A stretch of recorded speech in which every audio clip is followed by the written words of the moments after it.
In this Minecraft video, we are going to survive 200 days in hardcore Minecraft. The twist, the world has a border, and every day that border will slowly expand. Me and my girlfriend will try and survive 200 days in this world without dying. Can we do it? Well, you have to watch and find out. But before we begin, I'd like to say there is still a massive 90% of people not subscribed to the channel, and I ask that if you go on to enjoy the video, please consider doing so. It's free and it does help me out a lot. And if you want to say 300 days in this world to get this video to 3k likes, and we'll do it again. Please enjoy. Picking it back up then on day 101, we had a quick look around the base when we realized that we never actually finished the farming area. We had a full path around every single farm except the potatoes, and so we spent the time making the full path around it. Because of how detailed the path actually was, it did take us most of the day, and it just turned to day 2 by the time we had it finished. Once we had that completed, we wanted to improve the farm that we had, so we set up a sheep farm area, making another path round and replicating the pens around it. We spent all day setting this up, and then it was time for us to get some sheeps. Luckily for us, there wasn't many sheeps around, and day 103 we was able to get a couple of sheeps back into the pen. It's a humble beginning, but by the end of the 200 days, hopefully there'll be a lot of sheeps in this pen which we can breed and shear as much as we need. It was day 104 where we decided to actually split up. Anna wanted to add another incredible build to this world. She wanted to set up a stable, and I wanted to do a couple of things in the Nether. And so my goals was to get a couple of extra pieces of netherite and also to try and find Pigstep. I wonder why I want that. And so I headed straight into the Nether with my first plan to get as much netherite as possible. I want to be able to make 3 netherite pieces, because I thought the most important thing for us right now is to get some proper good netherite pickaxes. And I spent the next couple of days digging around the Nether looking for some netherite. I had enough ancient debris by day 9. It didn't actually take as long as I thought it was going to. Once I got the pieces needed, I headed straight back home, where I set up a couple of level 30 diamond pickaxes and turned them all into netherite. I even got my main pickaxe, which has efficiency 5 on it, so it was a really amazing improvement to the tools that we already have. I had everything completed gear wise by day 10. It was pretty much just more of me making sure that my gear was all good to go. And once I had that completed on day 111, it was time for me to head back to the Nether. It was time for me to get Pigstep. For the very few people who don't know, the only place that pickaxe spawns is in bastions. I've never really ever had a problem getting Pigstep from a bastion, so as long as I can find the bastion itself, this shouldn't be too hard to do. It was day 114 where I found my bastion and hunted around it. I played it super safe, making a bit of a sky bridge and started raining arrows, and by the time I was confident that all of the piglings were dead, I started searching the chests. And for the first time in my entire time hunting for Pigstep, I found a bastion that didn't actually have Pigstep in it. I'm gonna be honest with you, I didn't know this was the thing. I just thought that they spawned in every single bastion, but the percentage chances are quite low. I believe it's around 5% that a Pigstep disc will spawn. Apparently I just got really lucky in the past, but unfortunately that luck has ran out. It's time for me to go and find another bastion. Day 118, and here is another bastion. It was more of the same with the sky bridge, the raining down the arrows, and hunting the chest where I finally got the Pigstep. Woo! I cannot wait to do that with Anna in the overworld. Anyway, it's time for me to head back. I got back on day 120 to see the work that Anna had done. Basically, she spent her time planning out exactly what she wanted to do for the stable. And here is the progress so far. Admittedly, it only looks about halfway done, but by the time it is done, trust me, it looks fantastic. And what's a stable without horses? As Anna carried on working on the stable, I ran around looking for some horses. Day 121 and no horses, unfortunately. In fact, I spent quite a while searching for these horses. I didn't think it'd be so hard to get some. In fact, it was day 123 where I finally found the horses. Now, I only had the one saddle, so it was going to be really awkward to get multiple horses back. However, because of some sacrificial wandering traders, let's say, I was able to get a couple of leads. And so whilst I was riding this one black horse, I was able to pull these other 2. I really like this horse as well. I'm going to call this horse Jasper. Everybody say hi to Jasper. He's nice. It was much quicker getting back on day 124. I was able to return home. Anna had about 90% of the stable completed, and well, I decided to help her out just to finish it off. It was a lot of being told exactly what she wanted or the vision that she had, but by the end of day 125, the stable had officially been completed. I'll show you a quick look around because let's be honest, it looks fantastic. I think my favorite thing about these builds is the fact that they all match each other.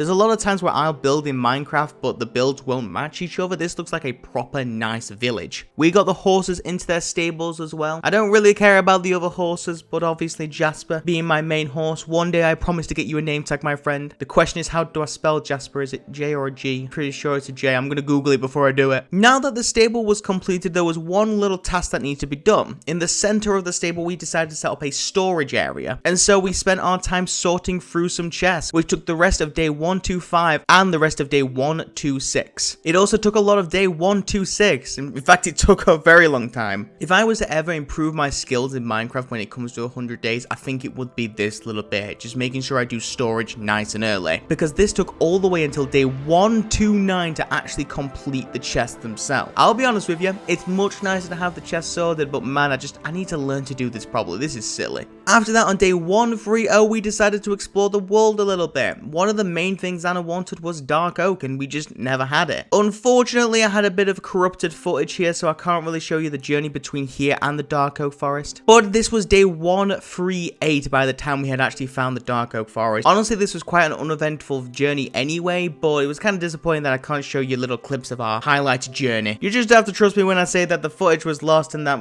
we spent the entirety of 138 cutting down dark oak trees. Once we had got that completed, it was day 141 by the time that we was able to get home. We set up a little area to make a dark oak forest, as that was going to be one of the main building materials. And we even made it match the other farms in the area. It looked quite nice, all things considered. Once we had that completed on day 144, we headed back to the village that we knew was nearby. There was a couple of things that I wanted from the villagers, and so we set up a trading area. I set up a Nether portal just so we can quickly travel between the two. And by day 145's end, I had completed a safe Nether path from our main home all the way until the village. Once that was completed, Anna followed me until day 146, where it was time for us to do a little bit of trading. I did ask Anna to help me, but she thought that the fishing was more important. There was more cats around, and well, cats are more important than gear apparently. She was able to get 2 cats and asked me to escort them back to our main home, which was going to be a problem. Made a nice safe Nether area. It's just a straight path back. The only dangerous spot is back at the main Nether portal where there's a bit of lava, so as long as we just avoid that— oh, there goes one of the cats. In my defense, wasn't my fault. At least we got one of the cats back. It was cute. On 147, we started doing a lot of trading. It was time for us to get the gear that I was just talking about. There was 3 main things that I wanted, with the main one being mending books. That was just the easiest way to get mending books from what I've experienced in Minecraft. However, there was something else I wanted to get as well. Like I've said multiple times, I'm quite experienced when it comes to Minecraft, but Anna hasn't played in a very long time. She also has never searched a woodland mansion, which I was able to luckily do on trios. However, I don't think that my luck will catch up with me being able to just walk and find one. And so by the end of 148, I was able to get a cartographer to give me a woodland explorer map. Once we had that, we decided to pause exactly what we was doing. We already had the gear and armor and everything, so it was time for us to head to the woodland mansion. It was a bit of a walk, as you can probably imagine. But we walked and walked and walked, and by day 151, we found something that I didn't think we would find in the rest of this world. The border. Now, you have to take into consideration that this was day 151. And considering the border expands 50 blocks in every direction, starting at 100 by 100, well, someone can do the math to tell me exactly how far the border had grown at this point. That being said, the woodland mansion was so far away that we just could not get to it. And so, it's a future goal, it's a future plan. We will take down this woodland mansion, but for the time being, it is time for us to, well, head back. It took us 3 days to get there, and it took us 3 days to get back. It was day 154 where we got back and headed straight back to the village. And since we're at the halfway mark, I think it's time for us to take a little bit of a break. Have you ever wondered what it's like recording with your fiancé in the room? Let me show you.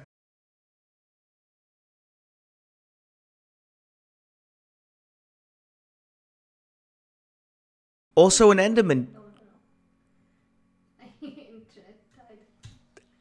Yeah? Yes, you did. The second that I started doing my audio. It's not my fault. The internet. Can I do my audio now? Yes, I was not stopping you. I mean, you was. Because the second I started, you went, no. Because of the Wi-Fi. It is good. What's wrong? I don't know what's funny either, but you're literally crying from it. I'm gonna do like a 2-minute clip, and the first minute and a half is just you laughing at Oh, no. Because your internet disconnected the second I started recording.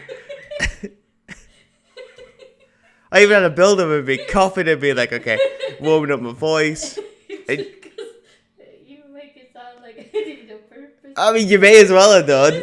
I started the audio. No. Yeah. Okay, I believe you. You just made a ruckus about it.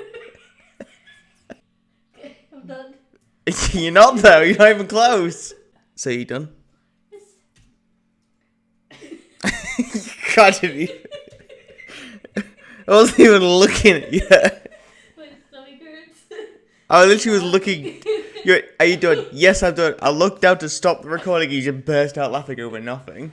That's what you think. At least I can actually time this now. For the record, it's been 2.5 minutes since you had your little outburst. Shut up. I'm still not doing anything. She's a precious little thing. Alright, back to the village. It was basically just me and Anna having our own separate villages doing a bit of villager manipulation. Constantly popping down lecterns and hoping that one of them would eventually give us a mending book. Now, I've had quite a lot of luck with this in the past. Sometimes getting it the same day, sometimes only taking an extra day. In this case, I never actually got one. But by day 159, Anna was finally able to get one. It will be worth it in the long run, but man, it felt like an eternity actually doing it. That being said, we have now got the mending books that we needed. We just need to do a couple more trades and get the mending books necessary. Lots of trading later. We needed a total of about 10 mending books. It took us all the way until day 166 to get all 10 mending books total. The main problem we had is that the village wasn't massive and the trades that we could do kept locking up, and so we just had to deal with what we could. I gave Anna 5 mending books to decide exactly what she wanted to do with them, and I added mending to my armor, and I also put it on an elytra. You see, one of the main goals that I did have was we only had one elytra, and at some point we want to start flying around and stuff. And so it was time for me to look and get a second elytra. Before I do head to the end city though, it was time for me to head back quickly into the Nether. I grinded a bunch of quartz, being able to get my armor all the way to full durability, and once that was done, it was time for me to head to the end. And I was going to add a couple of little things to home base, and so we split up yet again, with me just quite frankly flying off. Luckily, we stored up a bunch of gunpowder over the time we've been in this world, and so making fireworks really wasn't that much of an issue. I started my adventure searching for the end city on day 170, and I flew around for honestly quite a while. However, by day 174, I had finally found the end city. Originally, I was just gonna get the elytra itself, but then I decided that, you know, there's gonna be a bunch of shulkers in here. Why don't I get a bunch of shulker shells and, you know, have a bit extra backpack storage if I need it in the long run. And so getting the elytra wasn't that much of an issue, and I was able to get a grand total of 20 shulker shells by the time I had completed this all. I'd like to give everybody a quick reminder that shulkers are the worst mob in Minecraft, and not a single one of you can tell me otherwise. That being said, once I got the 20th shulker shell, I decided it was now time for me to head back home. One little problem I did have was I wasn't entirely sure where the portal was that teleports me back to the end center. However, there was a very simple solution here. I just flew back to 0-0 with the elytra that I had. A nice little end to my end city adventure, and by day 176 I was home, and here's the little build that Anna added. She added a nice little well here, which was quite cute, and she also added a little house, which I was a bit confused about until I realized that the house wasn't for us. It was for the cats. Anna had spent her time building a house for the cats. She built a stable for the animals, she built pens for them all, and she built this little house for the cats. I mean, I can't say they don't deserve it.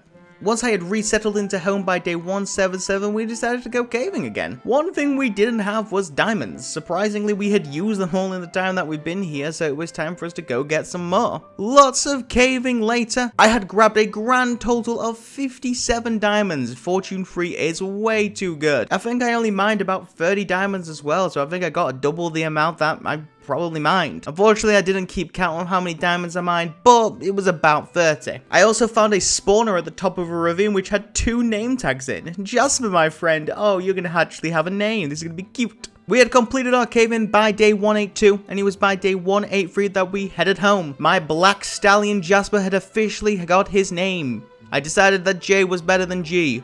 I guess that would be Jesper. And whilst I did have my main stallion, Anna decided that she wanted 2 of them. And so she had got 2 of her horses. One named Spaghetti and one named Meatball. I am by my free will telling you that these are great horses, and I'm not being forced to say that they are better than Jasper.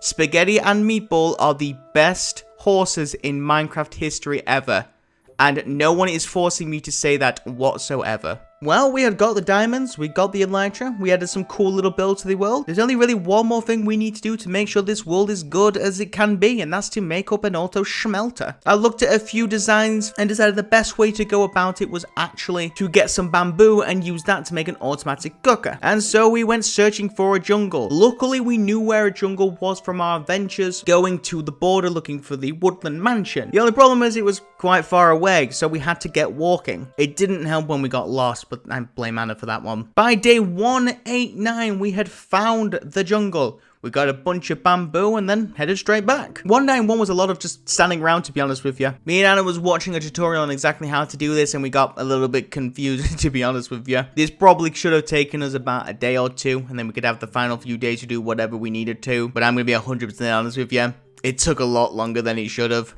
It was by day 193 that we had actually finished the contraption. I'm going to be honest with you, it probably should have only taken us 5 minutes. That being said, we're not the most efficient redstone users when it comes to Minecraft.